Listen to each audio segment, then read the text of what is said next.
Hi, welcome to another exciting episode of the Andre The Beast Crayton Show. Another exciting show and definitely another exciting guest. Imagine with me, if you will, being happily married, being a stay home mom, having a great husband.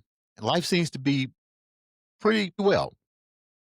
But on that path, we run into some, I won't call it health issues, but we want to get in the gym. We want to do something. We see something just ain't right. Maybe play with our kids long enough. Maybe we're tired. Health issues are starting to come up. And you had no experience in this at all. Then all of a sudden None. a light bulb Yeah. clicks. And you decide, you know what?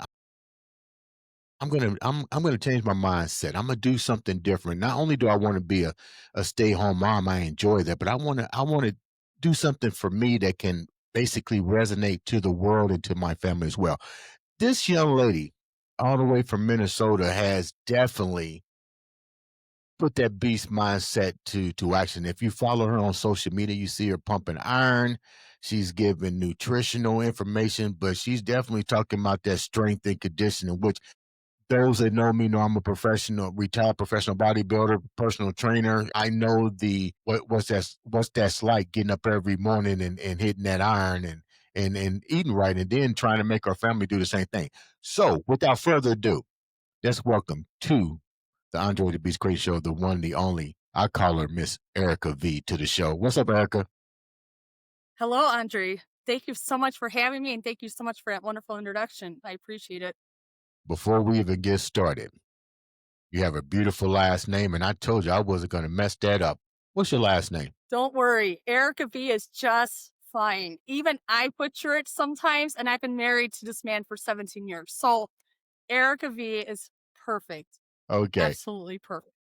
So you are happily married. You have two beautiful children, a boy and a girl, and you want to do something else outside of just being a stay home wife. After 11 plus years of that, plus 17 years of marriage, what was it like for you? But before we do that, that's the second question. Let's go back to the first question. The first question is tell the viewers who you are before you answer that question. Absolutely. So I hate to say that I'm just a stay at home mom because I am a stay at home mom. And I'm one of the many warriors out there that can proudly say that we are stay-at-home moms. And that's one thing that I really wanted to say up front is that if you're a stay-at-home mom, you're powerful and you really can change the world. And you're doing that through your kids. Right. So I am a stay-at-home mom, but I'm also so many other things. So I'm a power lifter, I'm an amazing cook, I'm a business owner, I'm so many things. And I credit all that to the fact that I've taken the time to work on that mindset and know that every failure and every win has a lesson in it.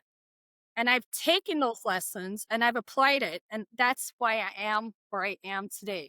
I came from nothing. I still say I'm nothing in a way, but I'm much more than What I do was you 11 years what do ago. you mean when you say you came from nothing? Elaborate on that a little bit. Absolutely. So I'm a first generation college student for my family. I moved away when I was, how old is I? 18 years old. Moved to a different city where I knew no one. And I have been slowly building up from there. Just to say, my siblings still have not gone to college. I'm the only one that's done that. I'm the only one that's had children. So it's been coming from a really difficult background and very slowly over time, building and building and building on top of that. When you say first, and congratulations being the first, it's always a lot of pressure when you're the first because what happens is you now set the bar. When I'm not saying that maybe there was not opportunities for individuals before you, we don't know what their situations are, so we just say maybe the opportunities wasn't there. They had to. Sometimes you got to deal with the hand that you've been dealt.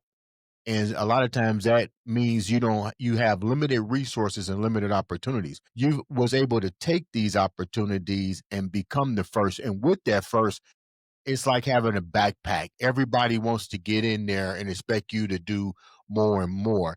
What was it like for you growing up? Because you mentioned something else here. You're the first to have children too. What was your family structure like? So I come from a family that has 4 total children. My parents were married and they stayed married until I was about 16, and that's when they ended up getting divorced, which was fine. They needed to. Right? So, given that, I do have a lot of background in terms of like being in a family, but I think a lot of times and I don't want to go political, but in the current environment that we're in, it is a little bit more hard, a little bit more difficult to have children. So for me, I was sitting here and saying, okay, I've gone through college. I found a wonderful man. I married him. We're doing really well. We feel comfortable having children because we built up to that point, right? It wasn't like I graduated college, I got married right away, and then I had a child right away, right? It was the slow build up. And that's something that I always will hold to heart in terms of what where defines success is that slow build up over time. What was lacking in your family structure? Not the one that you created beautifully with your husband and your children, but what was the family dynamics that made it difficult? Because if you have siblings, they could have easily been the first. I mean, was this a culture thing that, I call it the Cinderella story. And what I mean by that is we grew up in a society where the propaganda is based on stories. You get married, you marry your high school sweetheart, especially when it comes to a woman now. I'm not trying to be stereotypical. Right. That's Yeah. what you Go. was that's how the world was presented to you. You found that guy in high school, you usually married him. College was not even an option for most women. Stay home mom was the way to go, and you was lucky to some extent have that opportunity. But then there also came what we might call collateral damages because you're too young to even know what that is. You wind up fighting and mismanagement, some money, the whole 9 yards. You being the first, what was different with your mindset versus your siblings? So for my siblings, I feel like first seeing what I was doing put pressure on them, right? They felt then pressured to follow me. But a lot of times being presented with that pressure is too much too fast, right? So I'm able to handle quite a bit of pressure because I'm the oldest one. I've always felt that pressure. So I was, in a way, quick to handle that versus the siblings that were all younger than me. Maybe the pressure that I could handle was something that they couldn't handle, right? Or another thing that I would argue too was that they were thinking that, you know what, I have to go all or nothing, Okay. right? Versus me, I went to tech school and then I went to college. Like I took those baby steps into it, Like, and that was something they weren't open to doing. Yep. what's the difference between them, and you're not mentioning any names or anything like that. What's the different trajectory that they have now? Are they still following the path of least resistance and staying in that situation and maybe not want to have kids, I guess, because they don't want to put the pressure on them that was probably put on them. What's your take on that? You know this better than I do. Yeah, absolutely. No, I think that's valid, right? To say like, they don't want to put pressure on others, which I do get that from one of my siblings specifically. But in terms of where they are right now, they're very comfortable being where they are. But in terms of overall trajectory, in terms of retirement, I'm going to be much more comfortable versus them, right? Because they're going to be working until they're God knows how old, right? Versus for us, we built something that we can look forward to something when we're a little bit older. You mentioned something, they're going to be uncomfortable. And we hear this so often. What exactly is comfortable and what is uncomfortable? I'm asking you that. That's okay. And I think that's a very personal question too, because what I feel like is comfortable may be extremely uncomfortable for someone else. But for me personally, having a roof over my head and having food in the fridge and knowing that my kids are set up for their futures, that is where I'm comfortable. And that's something that we're aiming for as a couple to make sure that that happens for them. You mentioned with a chickle, with a little laughter about your mother and father separating or getting a divorce, and you said that had to happen. without going too deep, not getting too personal because that's your mom and dad, but you smiled about it. So you was probably rooting, hey, this needs to happen. What was it that was happening that you say that was such, hey, that was the best thing for them to do? I would say it's the best thing for them to do because as a child, and I was pretty old at that time, so I can see what was happening.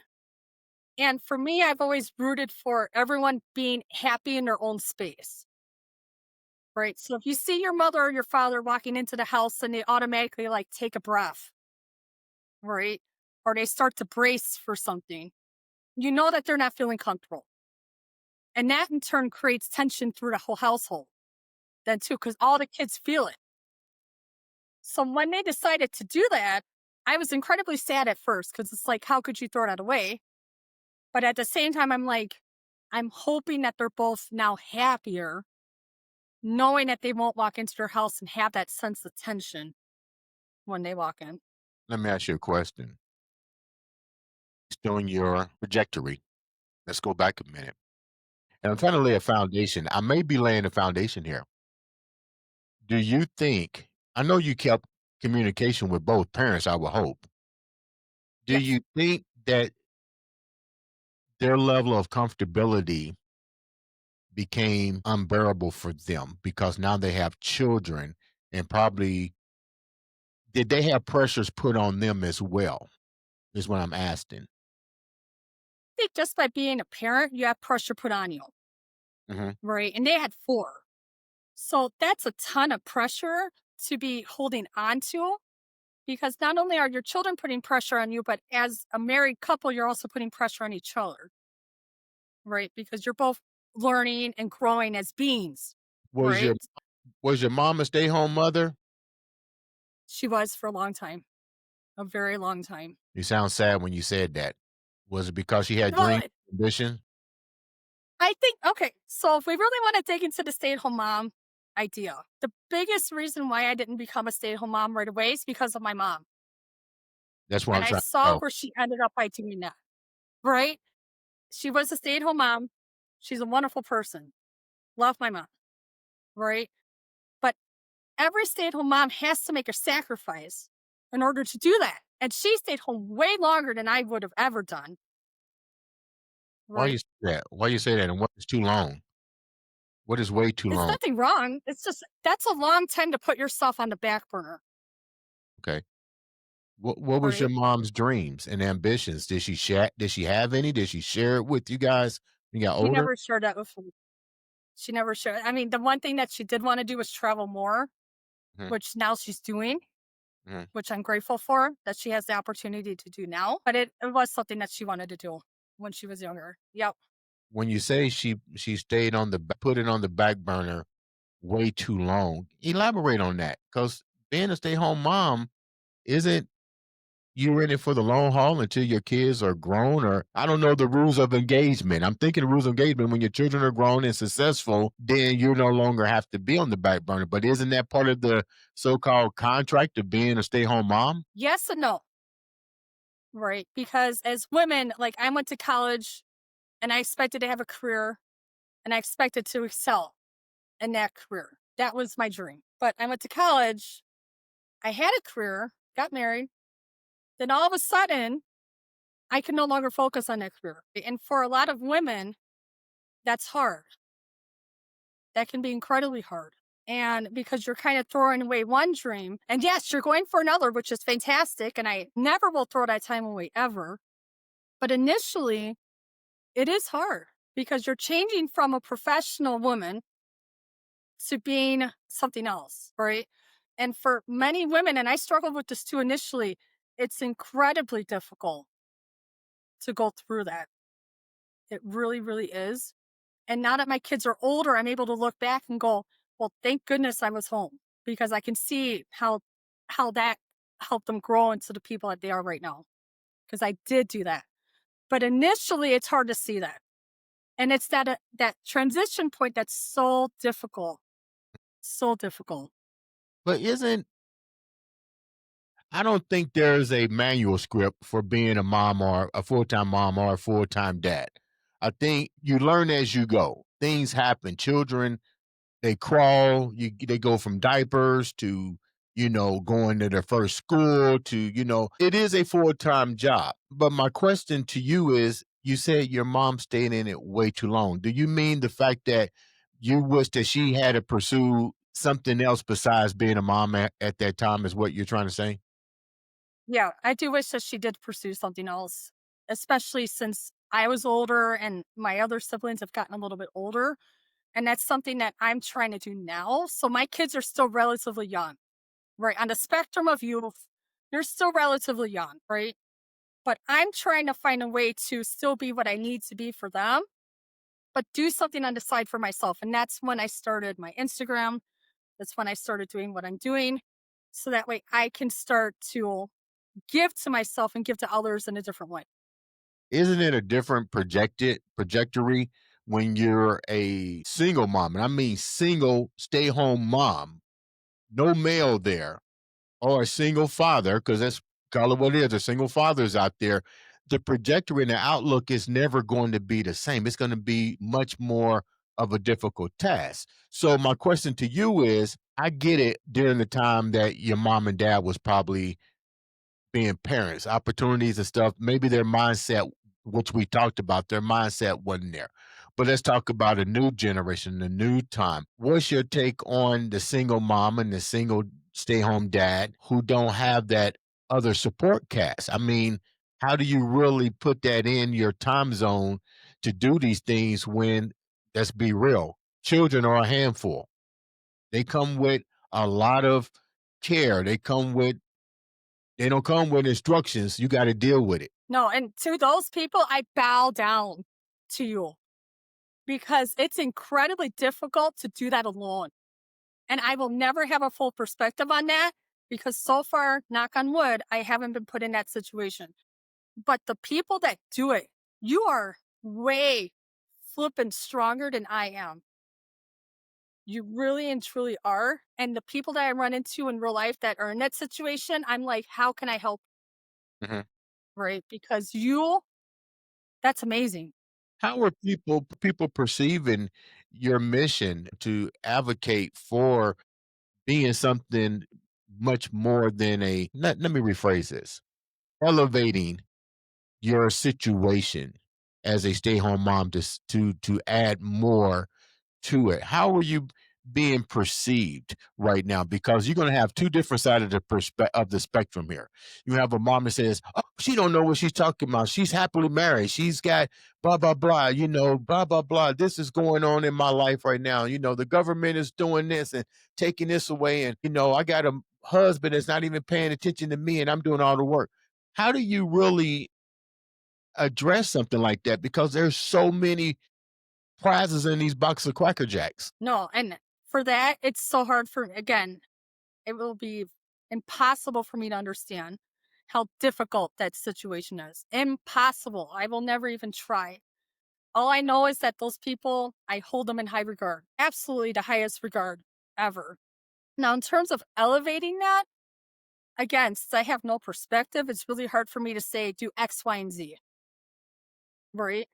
But for the moms that are like me, that are in this kind of situation that I'm currently in, I'm out here trying to tell them, hey, there is another life beyond children, right? You don't know when your kids are older, you don't always have to put 100% of your time in them anymore. So then what do you do? And for a lot of women, they pause because for me, it's been 11 years. Who am I anymore? And a lot of women ask themselves that question at this time of life.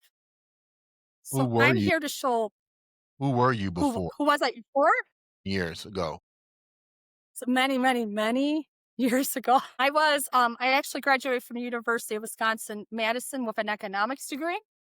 I was fully expected to go into business. I moved to Minnesota because of a major company here paid for me to be here. And that was my trajectory at that time. And now it's completely different. So when you got married, that's when the things changed? Not right away. So we got married, waited 5 years to have children. The minute my son was born, that was it. Everything changed. So you became a mother. You know, reality set in. I mean, things had to change. But then when did you lose yourself? And when did you take a look in the mirror and say, what have I become? Because naturally you That wanted to would be be a mom.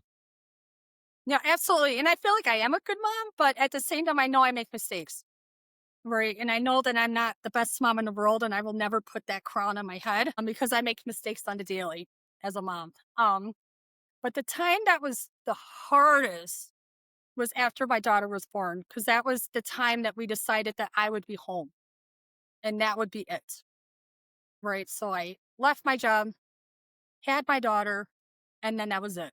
Who decided this? You and your husband together? Correct. Yeah. We sat down, we talked about it. What was the reasons that what was the thing that you talked about that made you decide to route? Yeah. So, number one, biggest concern, and I know this sounds terrible, but it's finances. So, the amount of money that we were paying for childcare for my son was almost half of my salary. Right. So, you multiply that by two. What am I working for anymore? You're working to Right. pay And for then your that, child. Yeah. right. And then that translated to, okay, I'm working for someone else to raise my children. Right. What's the point of that? So, that's why we decided that it's best for me to stay home at that point. I think that's good for people to hear because that is a major crippling factor in making the decision. Childcare. I was fortunate when I raised my daughter that even when I went back to college, which they even provided daycare there. And my daughter went to class with me a lot of times. I was like, man, this is like really cool. And I get it. You really want to be in those formative years. You really want to be really there with your children. And then what happens is you get immersed in watching them evolve, you know, from elementary to whatever and going off to college. You actually become part of that beautiful painting. So it's kind of hard to do that. How do you think your life is going to change now? Because your kids are at that middle part, you know, and it's funny to say they need more attention now because this is what happens is that peer pressure. You know, football games, soccer, proms, boyfriends, girlfriends, first crushes. You know, you're going to be all over the place. Am all over the place now. So thank you for scaring me for the future because it will only get worse. So yes, I'm also a taxi driver. I've been promoted to taxi driver. That's what I tell myself. I often joke that I'm going to put a tip jar in my car because I drive my kids everywhere. But yes, they still very much need me now. So my son does do football. My daughter does gymnastics. My daughter's incredibly social. Holy crap. She is going everywhere all the time. My son's more into video games, so that's more patrolling in a different way, but they still very much need me, right? But again, it's that weird transition point that they need me less and less and less. And being okay with that is really important. It really, really is. When did you decide to implement strength and fitness into your regimen? Why was that so major for you out of everything else you could have done? You got your college degree, but what sparked the strength training and the fitness routines? Absolutely. And that's a great question. I can talk about this forever too. So, when I was about 37, I started to notice differences in my body and in my mind, and I couldn't explain it. I was like, what's going on? Right. So a friend of mine said, okay, I'm at that age group too. I'm feeling the same way. There's all these studies that say how good strength training is. Let's just go. And I said, sure. Right. What am I going to pay by trying? Right. So I started with body pump, group cycle. I was a group cyclist for a little while. And I started to see the mental and physical benefits of doing that type of thing. And that's what really started to spike the fire for me to say, okay, what more can I do? I want to continue to get stronger. I want to continue to feel better physically and mentally. And what can I do that? And that's when I started getting into powerlifting specifically. You mentioned something before we wrap up. You mentioned something, and I 100% agree with that. I've been an athlete pretty much all my life. I know what it's like to get up and get to the gym. I know what exercising and basically strength training, especially with women. Women need to strength train. Powerlifting is cool too, but I'm more like, okay, you need to, you still want to be a female. I don't mind strength, but yeah, I agree. You need all of that. How bad was your mental getting before you started to get into the gym? It was pretty bad. And I would love to go back and slap myself at the very beginning. So let me just say the one biggest regret I have when I started this, and I will hate myself forever for not doing this, is I did not take progress pictures at the beginning because my mindset was so bad. I said, nothing's going to happen. I don't care. Wow. Right. And Yeah. now I look at it today and I'm like, holy crap, I was so dumb. I doubted myself to the point that I didn't even do something as simple as that. What about your husband? Men usually stay quiet when it comes to answering questions with women and their appearance. It's on their mindset. We kind of just, don't say too much. What was he saying? And when you got into the weight training, when you started to change, did he come forward and say, you know what? I saw you needed this, but maybe I should have spoke up earlier. What was that like for you? Because you're married. Yes, I'm very much married. My husband's actually very vocal about what I look like. But at the beginning, he was super patient because he said, I know you've had children. I know it's going to change, but I'm hoping that when you feel comfortable, that you look forward to finding a way to be physical again. That's basically what he said to me. And I said, okay. And so when I started strength training, he said right away, you look fabulous, right? I can tell the difference in you. You look fabulous. Now, when I started lifting heavy, that was the point that he told me, maybe you're going a little too far. And that's the dynamic that we're in right now of me saying, I love this and I'm never going to stop. And him saying, don't go too far. And so that's our current balancing act Why that do we're you think playing he's right now. asking you? Why do you think he's asking you not to go too far? I'm just curious. No, that's okay. So I think he sees a lot of women that are incredibly buff, that are on Lord knows what, that are incredibly buff, right? And he thinks I'm going to turn into this big buff lady. And I don't think he understands how hard it is to do that, right? So he'll be fine. Don't worry. Where do you go from here? Where do you go now? Where do you go now? I'm hoping my voice gets louder and louder and louder because I'm not the only woman that that will benefit from this, that needs to have a voice to say, you know what, you've been home for how long? There's still an end, there's still life, there's still a part of you that's there. You But you how mu- can you find Yeah, go for it. Yeah.